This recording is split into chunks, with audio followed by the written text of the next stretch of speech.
All right, ladies and gentlemen, we're going to call a joint commission on education accountability to order.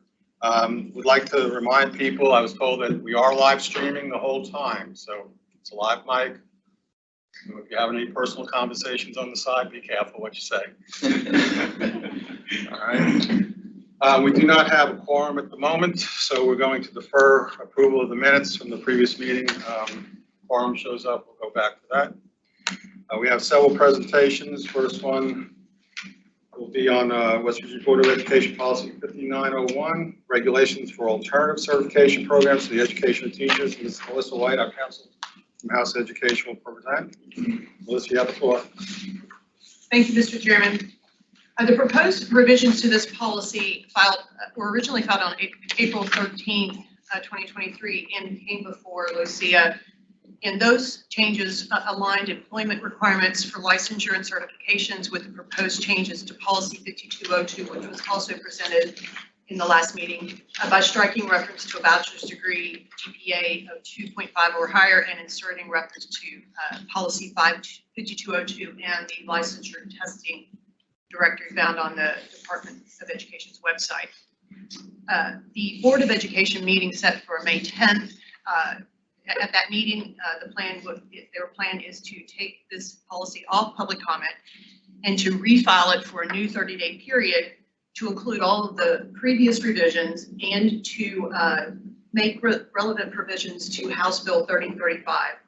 The new revisions to this policy set forth requirements for alternative certification programs and pedagogy training consistent with the relevant portions of House Bill 3035. Changes to each of these sections is virtually identical and substantially the same as the statutory provisions. And those are also listed pretty much almost the entire language in all three sections is identical to page 2 of your abstract italicized. And it's also included in the policy as well. Any questions for Melissa?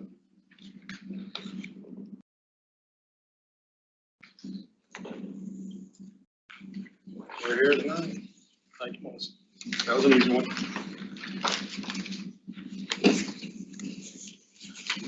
Next, we'll go to item number 5 on the agenda, West Virginia Board of Education Policy 6204.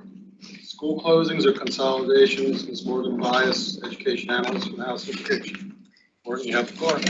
Thank you. So policy 6204 only had 9 changes to it, but 4 of those changes were actually very simple, just changing the language of the requirements to make it easier to understand. The other 5 were new procedures, and these procedures include impact data and statements to be given to the West Virginia Department of Education when deciding to close or consolidate a school. The West Virginia Department of Education shall also be given data 10 days prior to the period for public posting to review data and coordinate. Impact statements regarding the effect of the proposed school closure on communities and schools also is going to be required. The CEFP amendment form submitted to the West Virginia Department of Education Office of School Facility Staff, along with the impact statement and data. CEFP amendment may be considered concurrently with the closure request as well. And then finally, the SBA, when they cancel a funding cycle or extend the cycle dates beyond the 2-year period a county had planned for SBA grant application eligibility, the county may apply to the West Virginia Board of Education for a closure period extension. And those were the 5 changes made to policy as well. That's all. Any questions of Morgan? Chair here's none. Thank you. Moving along, we next have Hank Hager, counsel from Senate Education. He has several of the West Virginia Secondary School Athletic Commission CSRs 1, 2, 3, and 4. I guess we'll start with 1, which is your Constitution. That is correct. Thank you, Mr. Chairman. This one is actually a shorter one. It only includes 3 changes. The first is the rule was revised to require that a second confirmation vote be taken whenever the result of a vote of the SSAC Board of Control has a margin of 5 votes or less. The second change is to increase the annual honorarium of each of the officer members constituting the board of directors of the SSAC from $500 to $1,000. And then third, the rule change also removes the requirement that 5 copies of a petition be filed with a petition to review a decision of the board of directors. That concludes my presentation of the first one. Any questions, Hank?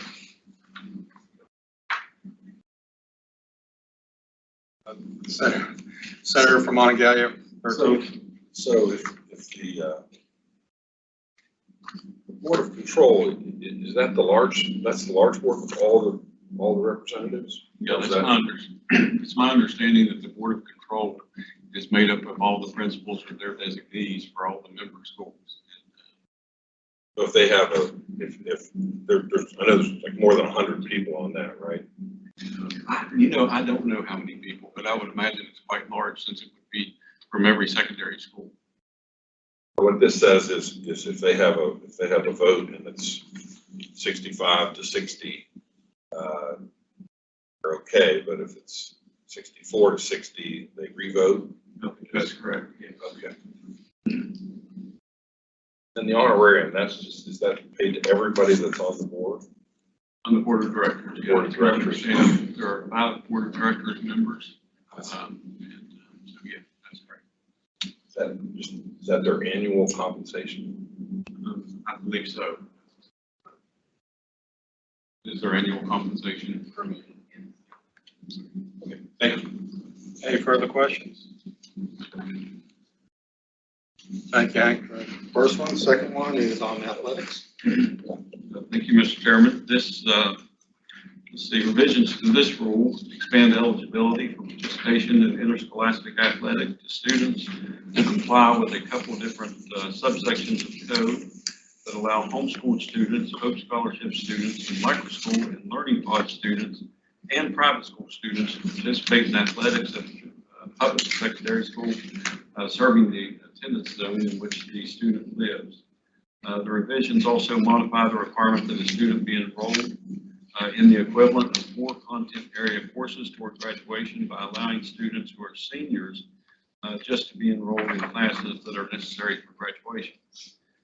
The revisions also modify the prohibition against a student who has started participation in a sport at a SSAC member school from participating in that sport the same season at the school to which the student transferred, by making the prohibition applicable regardless of whether or not the former school was an SSAC member, and making that prohibition applicable regardless of whether or not the school to which the student transferred was in a county contiguous to the county the former school was located in.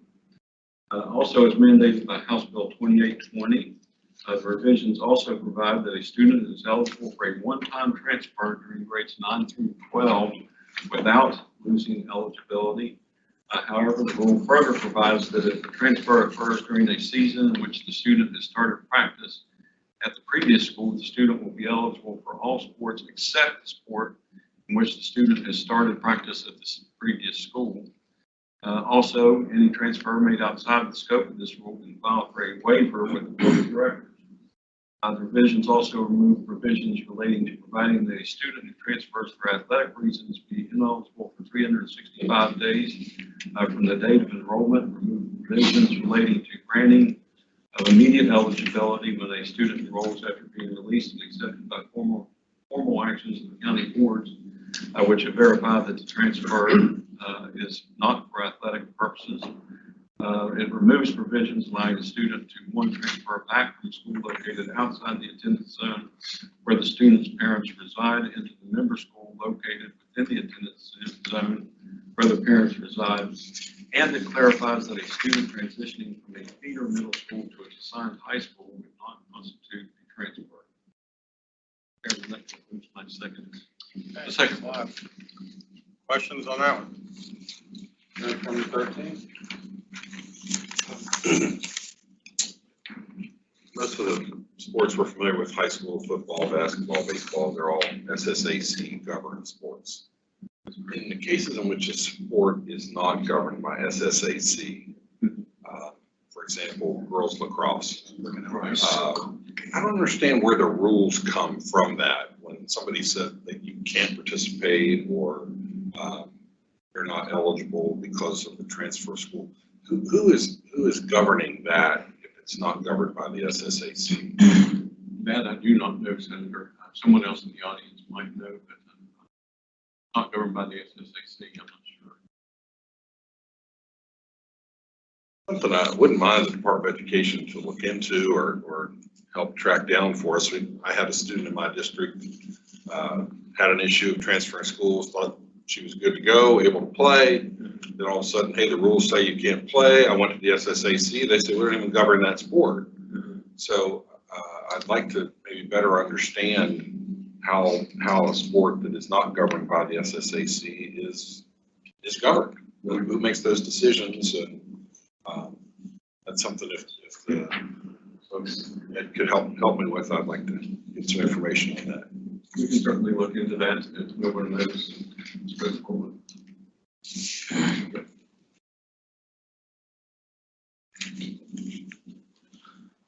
Delegate Lucas, our delegate from 24th Capital. The second paragraph on the first page there, revisions to the rule also modify the requirement that a student be enrolled in the equivalent of 4 content area courses for graduation, allowing students who are seniors to at least be enrolled in classes necessary for graduation. How is it modifying? Are they required to take courses or are they not required to take courses? I think it's making an exception, the way I understand it, for seniors, so that instead of having 4 content area courses, they're only required to take whatever they have left required for graduation. That was my reading. So we're not requiring a homeschooled student to take classes at the school, be eligible to play sports. No, I don't think so. That is governed by completely. That's actually the first paragraph. Yeah, I don't think that they are related. Okay, good. Thank you. That used to be the old code that they could take 4 classes to be eligible to play in high school until we went with the one online one, and that was taken away. Okay, good. Further questions for Meg? And we'll try to get your question answered for the next meeting if we can. I guess number 3, go to provisions governing contests. Yes, thank you, Mr. Chairman. Revisions to this rule remove language allowing school organized out-of-season practice and related activities during 3 consecutive weeks established by each school. Instead, flex days that each school sport program can use is increased from 12 to 32 days.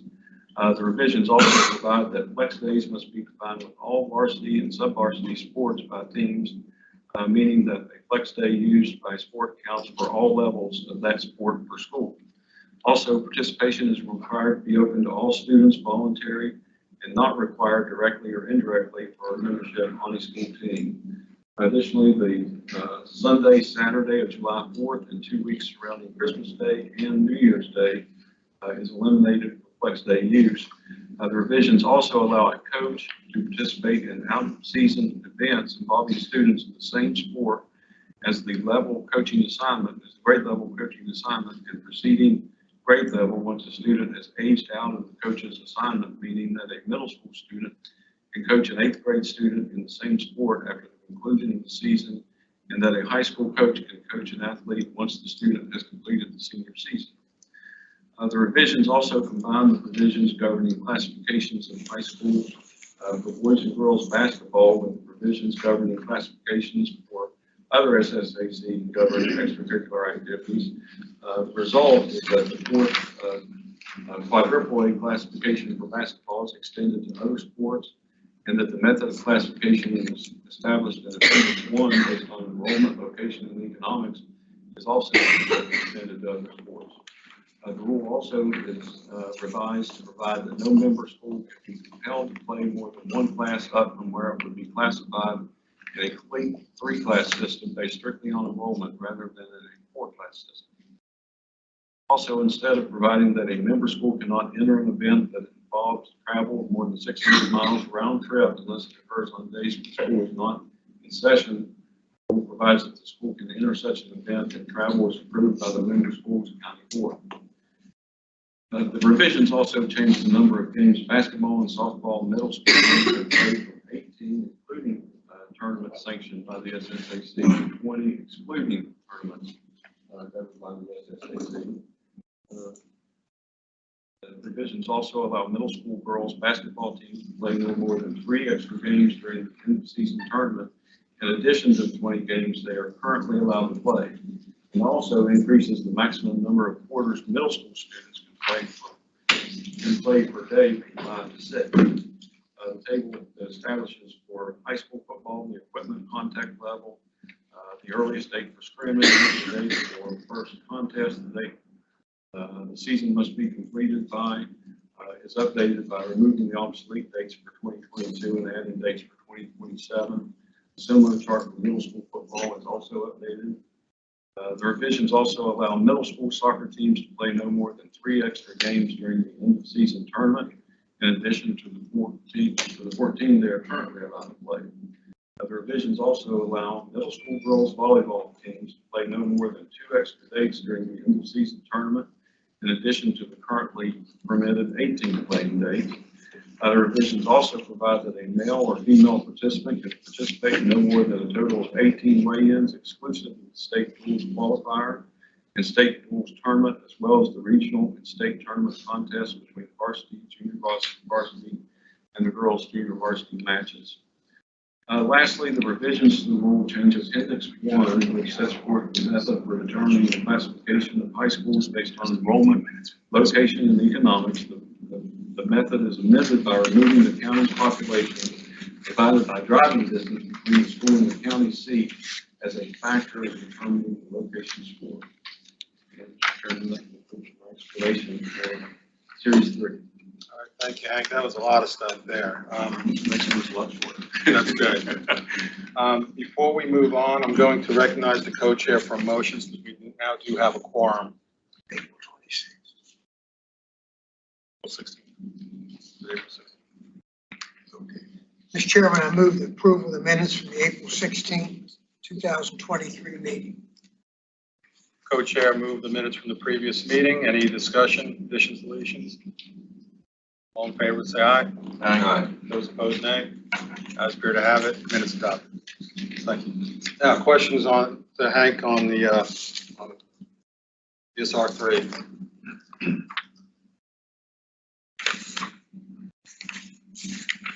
Questions? Hank, I guess I'll ask you a question. Do these rule changes here, do these seem to coincide with our neighboring states as far as what others are doing? Since they've been increasing the number of times that they're able to practice and compete? That I'm not aware of what our neighboring states are doing. I don't know if anybody in the audience. It's just, okay, I didn't know if there was a reason they were making that change now or not.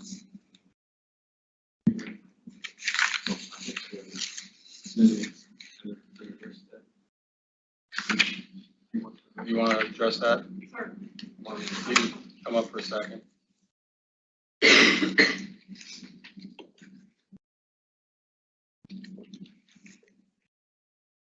Afternoon. I'm Cindy Daniel. I'm one of the assistant executive directors of the West Virginia Secondary School Activities Commission. And in regards to your question, Senator, West Virginia historically has really been more restrictive than most other of our surrounding states. Some of our neighboring states do allow coaches to work with their student athletes from the sports that they coach year-round.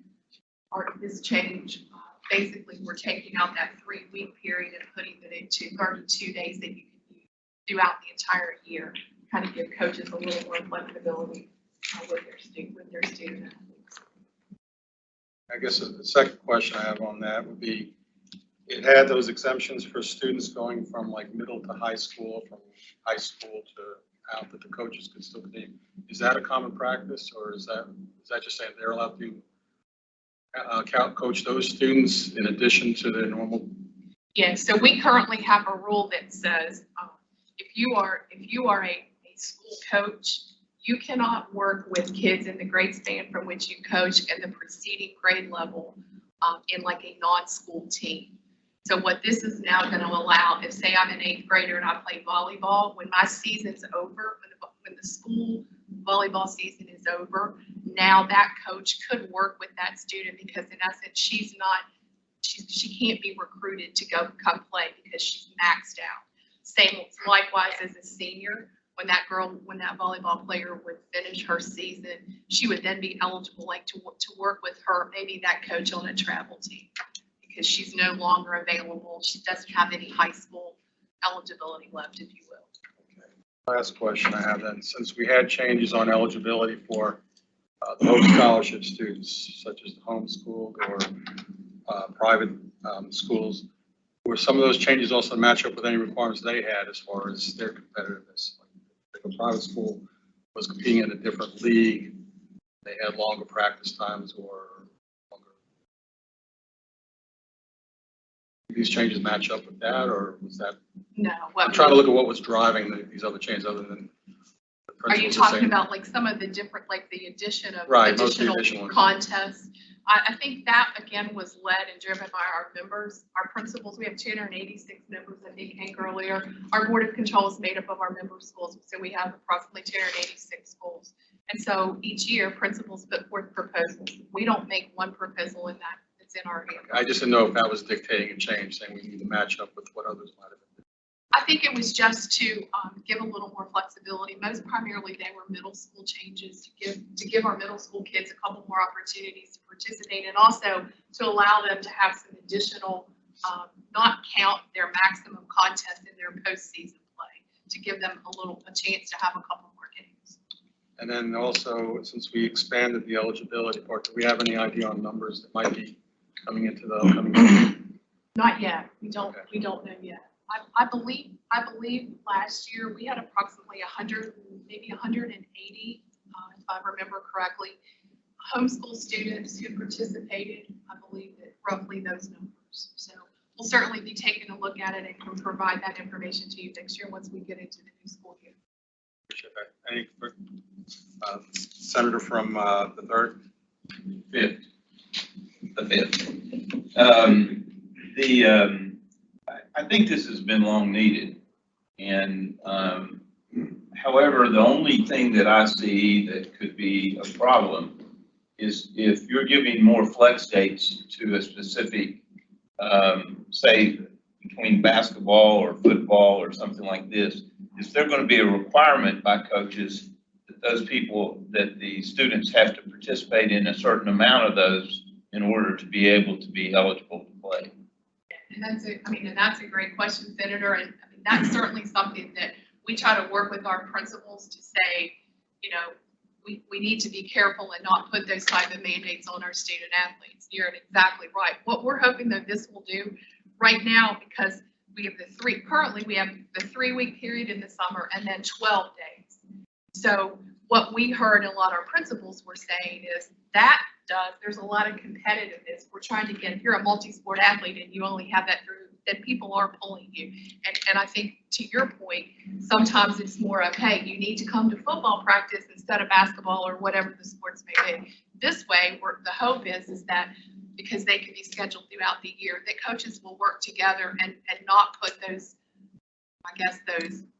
conflicts on our student athletes. Well, and the other thing is nowadays, and I have grandchildren that are involved in things, and they're according to whatever sport it is, and they're having to be very involved in soccer. They're soccer the whole time of the year, and once they go into a middle school or a high school, then they're going to be limited. Will they be limited in participating in outside sports, like a travel team and things like that? Once the high school or middle school season is over, they are released to do travel club, any non-school team. They're certainly able to do that. Well, let me just say that I'm old enough that I can go back and tell you that it was so bad before, we couldn't even have two people go to the same clinic that was being having from the same high school. Because Jerry West used to have Camp Wahoo, two of us from the same high school could not go to that camp Oh, yeah. on those things. So it's gone a long ways Right. from that to be able to have the flex days. And I do believe the extra training that student athletes need today is needed for June and some of the other times. So I think those are nice. And I just, the biggest question I have is there's already competition that some football coaches will say, you can only play football and I'm not going to let you. I know that there's the same thing with soccer and cross country, that if they start putting stipulations on that, I really would like to hear back from you all what's going on from that standpoint. And certainly, just so you all know, from our office, our staff, we strongly encourage multi-sport athletes. Data show that the multi-sport athlete, this customizing into being one sport does not lead to any students being any more, athletes being any more successful or have, we encourage them to be multi-sport athletes. Thank you. So I'm sorry, I put you in the wrong district there. That's all right. Some people would think after redistricting that may have been different anyhow. Well, my apology in any case. Any further questions for us? Delegate from the third. Thank you, Mr. Chairman, and thank you for being here with us today, ma'am. Just a little bit of clarity with these flex days. If, say I'm a football coach and, you're getting ready to go into June, you still got a couple more weeks in the year, but you're getting ready to go into your June camp time, and I want to do a week of flex days just to run some plays, get used to stuff. Can the 8th graders who are going to be playing high school football that next year, are they allowed to come to practice that evening with the flex days? Yes, sir. So once the 8th grade year is over, we would consider them as an incoming freshman, so they would be enrolled in that school, that high school, their feeder high school. Thank you. Further questions? Thank you. Thank you. Any further questions for Hank? All right, thank you. Hank, I guess we'll move on to number 4, provisions governing conduct. Thank you, Mr. Chairman. This one's much shorter, the explanation than the last one. Revisions to this rule change the method for determining how many additional contests a coach, student, bench person ejected by an official is required to be suspended. Currently, the suspension is 10% of the allowed regular season contests or postseason progression in a playoff tournament for that sport. The rule is revised by providing that the suspension is always based on 10% of the regular season contests, regardless of when the suspension occurs, and providing the exact length of the suspension for each sport. The revisions also allow an appeal of any subsequent suspension that is a consequence of an ejection by an official but retains the prohibition against appeal of the rejection. My explanation of series 4. All right, questions? Senator from the 5th. See, I think Azinger probably resented, since he's from the 3rd, aren't you? He resented moving to yours. Yeah. I'm from the 5th. Yeah. And this may be from the SSAC, may have to come up, but when an official, do they look at officials to see if certain officials give more suspensions than others? Because I've noticed when I've observed it, that some officials are pretty easy to give to suspend a coach faster than others. And I'm wondering if there is any revision that the SSA or any review that the SSAC does according to their officials. Okay, so the question is basically a review of how likely officials have been in the past, or like the. Well, year by year, if one official suspends 10 coaches, is that noted and then you review it from that? That may come out in the appeal process, but I just was wondering if that was the case. I'm not aware of that, and I don't think that, I don't think anyone here. Oh, you do that? Oh, okay, sure. Cindy, if you don't mind coming up.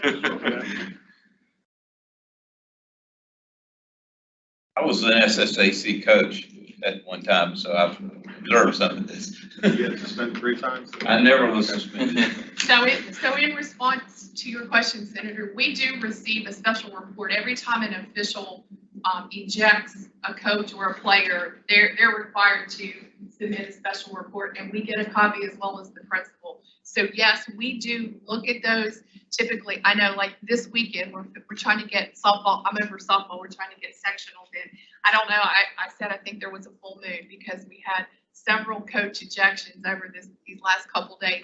So then what I do is I follow up with a phone call to the school administration to find out, one, of course, what happened, kind of get their take on it.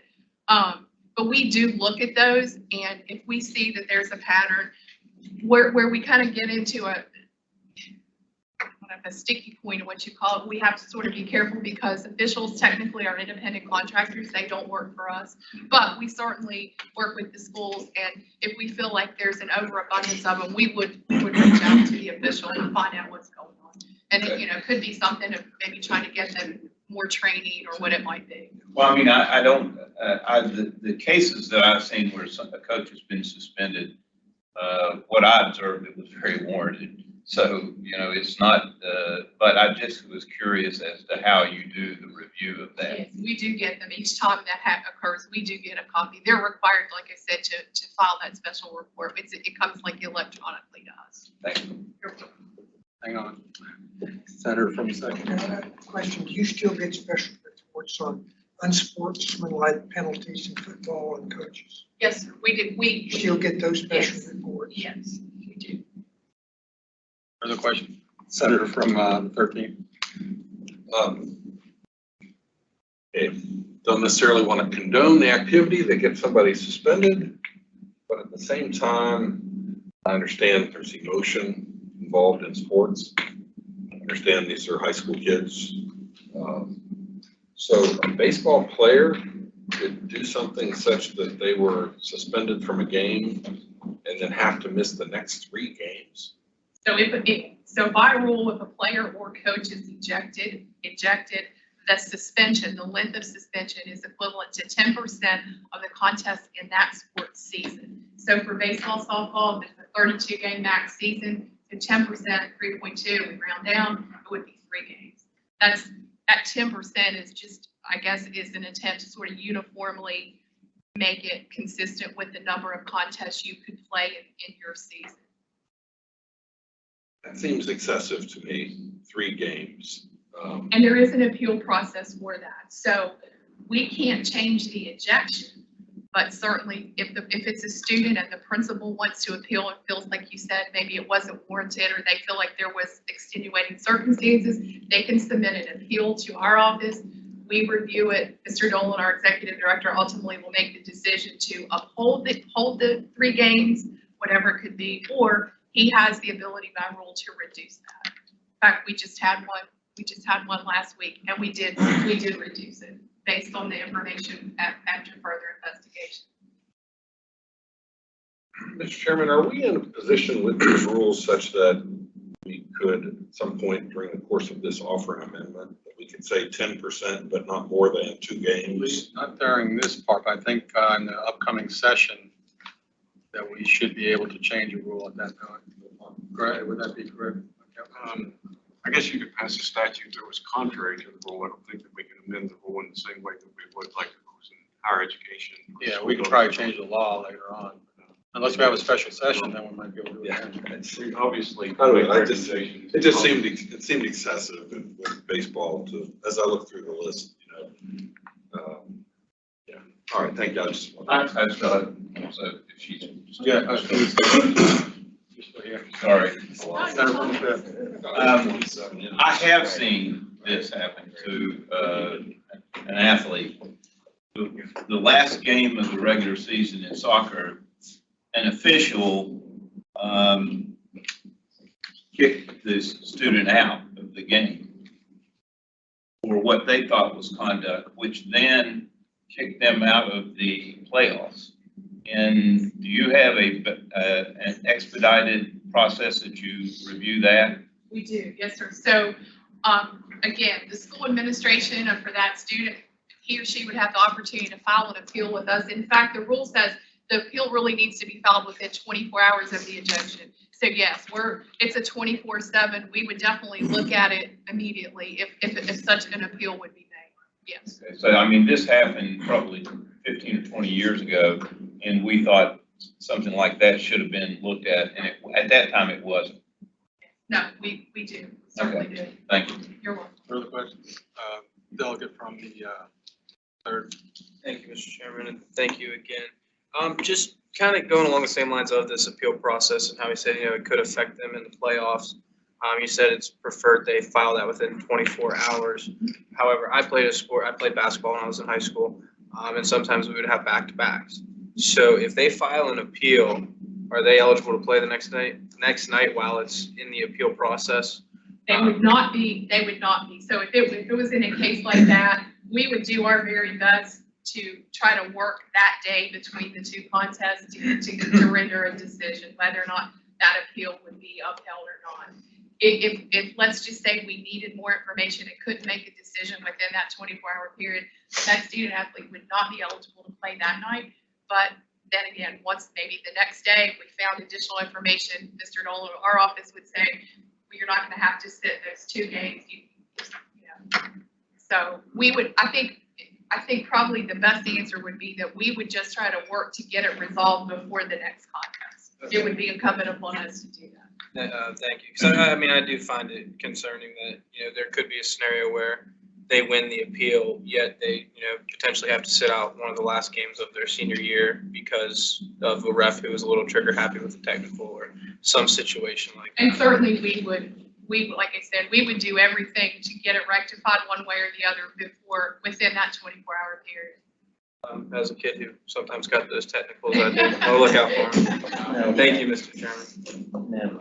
Further questions? Delegate from the 24th. Yeah, thank you again for being here. I understand that currently these are automatic. If somebody gets ejected from a game, they are automatically. That is correct.